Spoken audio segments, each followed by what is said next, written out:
even talks about extreme polarization, right? The rich will become richer, the poor will become poorer.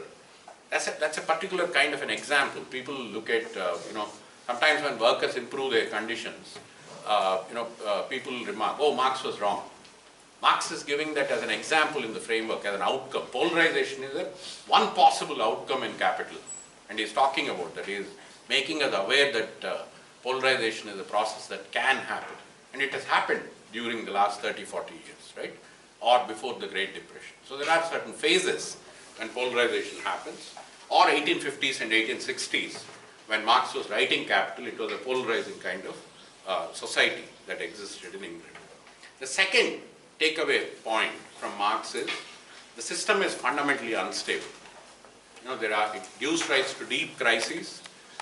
He talked about at least 2-3 important crises. Fall in profits and the lack of effective demand or enough demand in the economy. These are the two central crises that he talked about. If you look at the last 150 years and look at any of the deep crises, whether it's the long depression of 1873 to 1896, the Great Depression of 1929, or what economists call as stagflation of 1970s, which was a profitability crisis, or 2008, the great, some people call it Great Recession, whatever. Each of these can be understood in terms of these two crises. And in the last lecture that I gave here in January, I also showed that there is an oscillation between these two crises. If you have a profitability crisis, an attempt to address that crisis produces a demand crisis. If you attempt to address the demand crisis, it produces a profitability. So capitalism hasn't found a way to address instability, and this periodic instability that happens every 30, 40 years. That's become, part of, an integral part of the system, and Marx alerted us to the instability of the system. And instability is initially bad for the elites also, the wealthy and capitalist groups in the society. But in the medium run, instability is bad for the poor people, working people. These are the people, and you have seen what instability has done across the world.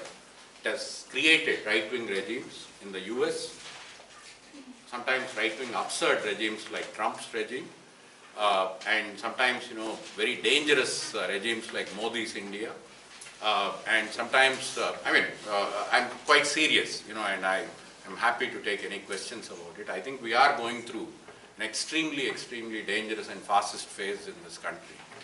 But it has something to do with, the deep crises. Part of the reason is, the deep crises that capitalism produces. That's the way to understand. Or Turkey's Erdogan, he's another dangerous man who has really curbed freedoms of people that, live in Turkey, or intellectuals who have tried to express themselves freely. The third takeaway point is, Marxism also produces a framework to think about sustainability, right? This is a much debated point. A lot of people think Marx was silent on environment, nature, but in the recent 20 years, 25 years, there's been a spate of work looking at Marx's ideas and how they can be adapted to understand climate change and so forth. And John Bellamy Foster, who is the editor of Monthly Review, which is a very famous Marxist journal that comes out of New York. Paul Sweezy, started this journey when he didn't get tenure at Harvard. And you know why he didn't get tenure? He was a Marxist. Had to suppress him. So, Sweezy started this journal. John Bellamy Foster has used Marx's ideas. In particular, an idea called metabolic rift that Marx employs to understand what happens to rural and urban. How for the longest time, rural created waste that was, mixed in earth and, became part of nature over time. But as the urban, the town and countryside get separated, the town produces a lot of waste that then, has to be discarded somehow. There's a disarticulation that happens.